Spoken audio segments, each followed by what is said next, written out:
Halo Kopmania, apa kabar nih? Semoga Kopmania senantiasa baik-baik aja ya. Nah, di sini aku, Salsabila Amiatsiwi, sebagai staf media kreatif akan menemani Kopmania dalam acara Q&A with pengurus staf Koperasi Kopma UGM. Nah, tentunya di sini aku nggak sendiri nih, karena di sini udah ada kabit kita yang kece dan juga staf-staf di Koperasi Kopma UGM yang nggak kalah kece, yaitu ada Mbak Dinda Yatnyaswari, kemudian ada Nandini Mahira Putri, dan juga Sania Zulfa. Nah, biar lebih kenal nih, kita mungkin dengerin perkenalan dari mereka dulu nih. Dimulai dari Mbak Dinda, mungkin bisa perkenalan diri. Aku Dinda Yatnyaswari, kalian bisa manggil aku Dinda. Aku di Kopma menjabat sebagai Ketua Bidang Media Kreatif untuk tahun 2020. Kamu kenal? Salam kenal, halo Mbak Dinda. Nah, selanjutnya kita beralih ke Nandini nih. Mungkin bisa perkenalan diri, Nandini. Halo semuanya, perkenalkan nama saya sebagai staf keanggotaan Koperasi Kopma UGM. Halo Nandini, salam kenal. Oke, selanjutnya yang terakhir, Sania mungkin bisa open mic. Halo Kopmania, salam kenal. Kenalin aku Sania Zulfa dari staf bidang hubungan masyarakat kepengurusan periode 2020-2021. Salam kenal semua. Halo Sania, salam kenal. Nah, untuk mempersingkat waktu, mungkin kita bisa langsung lanjut aja ya ke pertanyaan yang pertama nih. Nah, ini pertanyaan yang biasanya diajukan pada para pengurus staf, termasuk kabit juga. Nah, apa sih pertanyaannya? Yang pertama yaitu, jadi pertanyaan pertama yaitu, apa sih alasan kamu mendaftar jadi pengurus dan staf Koperasi Kopma UGM? Siapa dulu nih yang mau jawab? Mungkin dari Mbak Dinda ya, selaku pengurus. Oke, jadi aku pertama kali ngawalin karir di kepengurusan staf itu tahun 2019. Aku daftar Januari itu jadi staf brand development dulu namanya sebelum media kreatif. Alasannya itu sih, aku kan dari jurusan filsafat ya, terus kayak nggak ada praktikumnya, jujur kayak nggak ada praktikumnya, dan aku kayak pengen cari kegiatan praktikum, sejenis praktikum di luar fakultasku. Jadi yang cocok sama aku, akhirnya aku nemu Kopma, terus aku berdinamika di Kopma, dan aku nggak nyangka bisa sampai sejauh ini. Kalau aku sih alasannya pengen praktikum gitu sih, maksudnya pengen mengaplikasikan apa yang udah aku dapat di bangku kuliah. Itu sih kalau alasanku. Oke, keren banget ya tadi penjelasan dari Mbak Dinda. Jadi mungkin teman-teman bisa dapat insight nih kalau dari Mbak Dinda sendiri itu kayak gimana sih alasannya. Nah, mungkin berbeda jawaban dari Mbak Dinda. Kita juga punya staff dari staff. Ini ada Nandini, mungkin yang akan menyampaikan perspektifnya nih. Alasan mendaftar sebagai staff apa sih?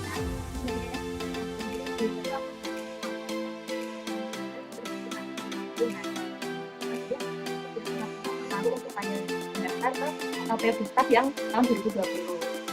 Nah, aku sebenarnya juga punya tiket sebenarnya pas itu, terus juga kemudian kan katanya staff digaji juga ya, kan lumayan nih nambah-nambah uang saku juga bisa meringankan beban orang tua juga. Nah, selain itu aku juga pengen nambah pengalaman juga, karena aku ngerasa dulu sebelum kuliah itu pasif banget ya kalau urusan kegiatan maupun organisasi. Nah, mungkin pas kuliah ini aku kayak meyakinkan Kopma UGM itu sebagai batu pijakan untuk aku supaya bisa lebih aktif lagi dalam urusan organisasi maupun kegiatan lainnya. Mungkin itu sih alasan singkatku untuk daftar Kopma UGM dan juga sebagai pengurus. Mantap sih, jadi sebagai batu pijakan tuh dari Koperasi Kopma UGM.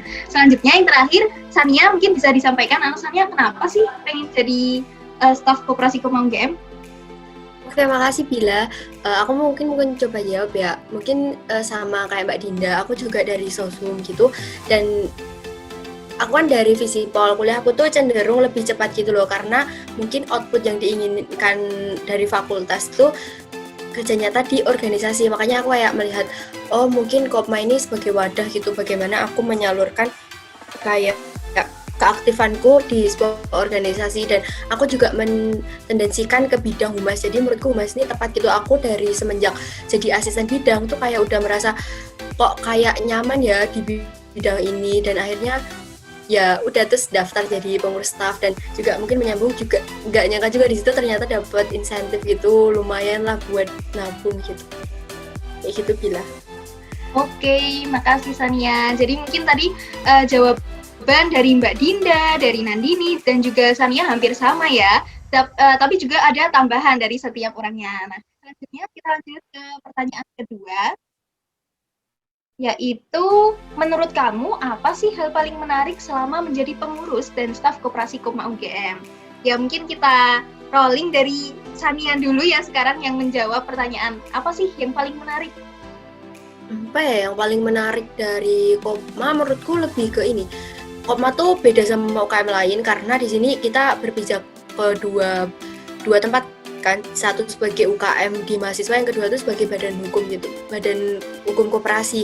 Nah di situ tuh aku menemukan kayak di sini nggak cuman beda gitu sama organisasi-organisasi yang diikutin aku mungkin di prodi atau di sini tuh lebih, apalagi di kepengurusan ya kan tuh udah semi kerja, udah kayak magang, jadi kayak merasakan gimana sih pressure lapangan kerja, mungkin bisa jadi bekal kita gitu loh besok itu kalau misalnya kerja tuh kayak gini gambarannya kayak gitu. Terus juga teman-temannya mungkin ya kayak di sini bisa banyak membaur dari teman-teman dengan latar belakang yang beda dari jurusan-jurusan yang beda di seluruh Universitas Gadjah Mada gitu. Oke, makasih Sania. Jadi kalau dari Sania tadi, di sini itu malah pengalaman menariknya karena kita bisa belajar untuk bekerja secara lebih profesional mulai sejak kuliah. Nah, sekarang kita dengerin jawaban dari Nandini selaku staf keanggotaan. Gimana nih? Menariknya itu kita nggak cuma berorganisasi saja, tapi merasanya kayak latihan kerja untuk nanti kita langsung lulus, bentar kerja, ya nggak kaget lah. Soalnya udah pernah nyoba kerja di Kopma UGM. Nah terus selain itu juga orang-orangnya tuh yang menarik juga ya, kita dari latar belakang yang berbeda juga. Terus di sini tuh juga menurutku kekeluargaannya tuh sangat bagus, sangat kuat gitu ya, nggak kayak organisasi lain menurutku, karena di sini tuh kita kayak ngerasa dirangkul banget ya, terutama apalagi yang daftar staf pengurusan. Terus juga selain itu di Kopma UGM itu kan juga kita punya bangunan sendiri ya, jadi rasanya kayak wah ada rumah kedua nih setelah mungkin kampus atau mungkin rumah kita sendiri, jadinya ngerasa nyaman aja gitu. Mungkin gitu jadi aku. Bagus banget sih jawabannya dari Nandini.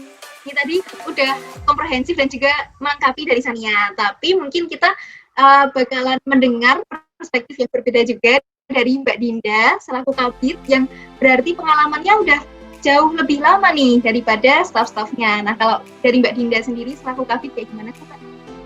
Nah, tapi kalau sebelum aku jawab, aku pengen tahu jawaban Bila dulu deh. Kalau Bila menurutnya hal yang paling menarik selama jadi staf di Kopma apa? Khususnya Bila kan dari komunikasi nih. Kan Bila di Kopma itu staf media kreatif. Itu kayak ngebantu Bila di jurusan atau gimana? Bila dulu deh, baru nanti aku. Gitu. Oke sih Mbak. Ya makasih ya Mbak Dinda atas pertanyaannya. Kalau dari aku sendiri sebenarnya juga hampir sama nih dari apa yang sudah disampaikan oleh Nandini dan juga Sania. Karena emang di Kopma itu adalah salah satu UKM yang bisa jadi wadah kita untuk meningkatkan skill gitu. Termasuk salah satunya berhubungan dengan jurusanku dari ilmu komunikasi sendiri. Karena di ilmu komunikasi aku pun dituntut untuk belajar desain kayak gitu ya. Dan kebetulan di media kreatif itu karena jadi sebenarnya aku masuk ke Kopma itu tuh masuk ke Kopma lebihnya ke media kreatif itu tuh karena kebetulan pas itu ketemu Mbak Dinda ya. Padahal pas itu aku pun nggak daftar sebagai staf media kreatif. Nah itu karena kebetulan pun malah sekarang aku kayak jadi bersyukur karena udah join di Koperasi Kopma UGM. Karena di sini pun aku dapat banyak skill tambahan, contohnya desainnya jadi lebih paham misal kayak gitu. Kemudian dari sisi media sosial sendiri kan tanahanku di bidang media center ya. Nah di situ juga lebih paham nih tentang gimana sih cara mengelola media sosial dengan lebih teratur dan juga kayak ada ketentuan-ketentuan tertentu kayak gitu. Jadi menurutku kesan menariknya karena kita bisa belajar lebih banyak. Belajar pun itu tuh nggak sambil kayak sepaneng karena di sini kita ada teman-temannya, kayak kita sambil berorganisasi juga. Jadi belajarnya tuh sambil beriringan dengan bermain juga sih menurutku kayak gitu. kalau dari aku sih Mbak. Gimana kalau dari Mbak Dinda nih? Kalau dari aku, karena ini berhubung udah bulan Desember ya, udah mau bulan Januari ya, itu kan udah mulai buka oprek-oprek staff. Nah, karena ditanyanya kayak gini nih hal paling menarik, ya udah aku kayak pengen iklan deh. Jadi buat teman-teman yang Siap, Mbak. nonton video ini, buat teman-teman yang bulan September kemarin apa Agustus kemarin tuh gabung Kopma dan pengen banget berdinamika di Kopma yang notabene-nya berbeda dengan UKM yang lain, kayak udah Sania bilang, kalian bisa tahu gimana caranya kayak kerja bahkan sebelum lulus, terus kayak kalian bisa ngerasain dapet penghasilan sendiri gitu loh, insentif sendiri kalau kita ngomongnya, itu kalian benar-benar bisa banget harus daftar Kopma sih. Karena hal menariknya itu, kalau aku waktu jadi staff dulu kan belum pandemi kan, itu banyak banget event-event yang ngundang Kopma, terus kadang kayak ada event di hotel juga, itu lumayan loh bisa ke sana gitu kan, ikut seminar. Terus tiap bulannya selain dapat kiriman dari orang tua juga dapat ya insentif kayak gitu kan. Terus kayak bener-bener aku misal kuliah dari jam 7 sampai jam 1 kan waktu itu, terus jam 2 sampai jam 5 sorenya kayak di Kopma kerja, ya kayak kuliah habis itu kerja, kuliah sambil kerja, tapi kayak masih di lingkungan kampus gitu loh. Jadi kayak nggak pressure yang sangat-sangat pressure gitu, tapi malah mendukung soft skillku kayak gitu sih. Hal yang paling menarik dengan gabung jadi kepengurusan staf di Kopma itu. Bila Oke, makasih Mbak Dinda. Tadi jawaban Mbak Dinda udah lengkap banget ya, dan mungkin bisa jadi motivasi bagi para Kopmania buat join sebagai staf Koperasi Kopma UGM. Apalagi bentar lagi udah bakalan ada oprek staff ya nanti ini dari bidang keanggotaan. Nah, bidang keanggotaan sendiri itu yang mengurusi tentang oprek staff. Nah, teman-teman bisa nih join sebagai staf Koperasi Kopma UGM, karena tadi udah dengar banyak banget kesan menarik yang didapatkan selama kita menjadi staf dan juga pengurus Koperasi Kopma UGM.